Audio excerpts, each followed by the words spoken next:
Henson Ange, followed by Justin Holstrom, Jason Tetlow, Thomas Philippides, number 659. Thank you. Please proceed. Yeah. My name is Henson Ong. Forgive me, English is not my first language. I am a legal immigrant, and I am an American by choice.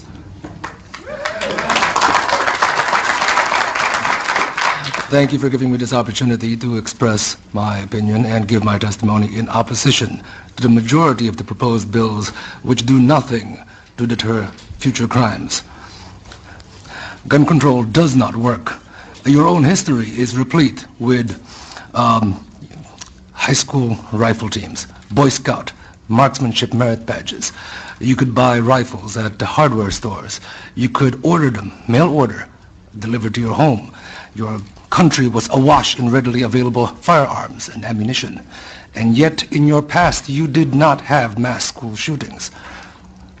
Other people have already expressed the question, what changed? It was not that the availability of guns suddenly exploded or increased. It actually was decreased. What was changed was societal decay.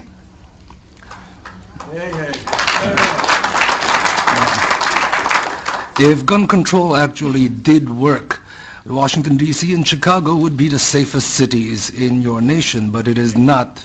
They have the toughest gun laws and the highest crime and murder rates. Now, some people have asked and called the AR-15. They called the AR-15 a weapon of mass killing. Well, it turns out that there are a few government agencies which disagree with that characterization.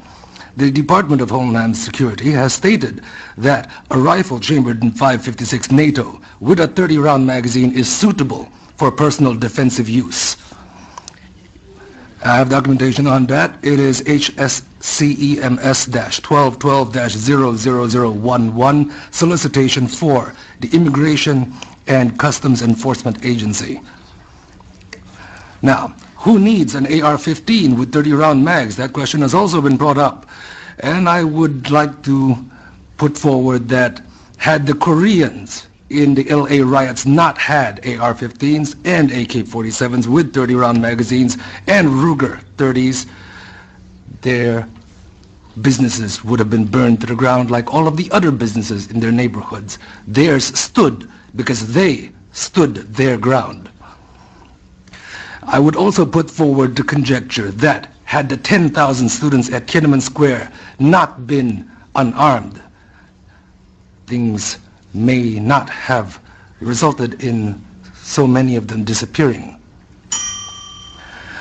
In your own laws, United States versus Miller, 309, U.S. 174, 1939, it was made clear that the type of firearms protected by the Second Amendment were those specifically useful and common for military use in defense of the state.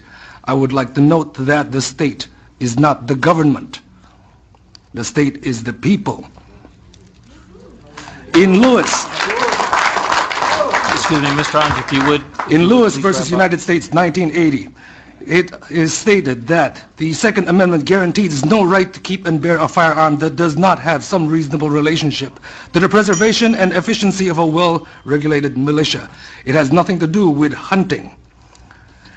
The militia, as per the debates in the convention, shows plainly enough that it is composed of all males physically capable of acting in concert for common defense. And further, that ordinarily, when called for service, these men were expected to appear bearing arms supplied by themselves and of a kind in common use at the time. The AR-15 is the most common and popular rifle in America at this time. Would you please wrap up? I will wrap up. I would like to wrap up with a statement from Judge Andrew Kozinski in Silveria vs. Lockyer, 2003. My excellent colleagues have forgotten these bitter lessons of history. The prospect of tyranny may not grab the headlines the way vivid stories of gun crime usually do, but few saw the Third Reich coming until it was too late.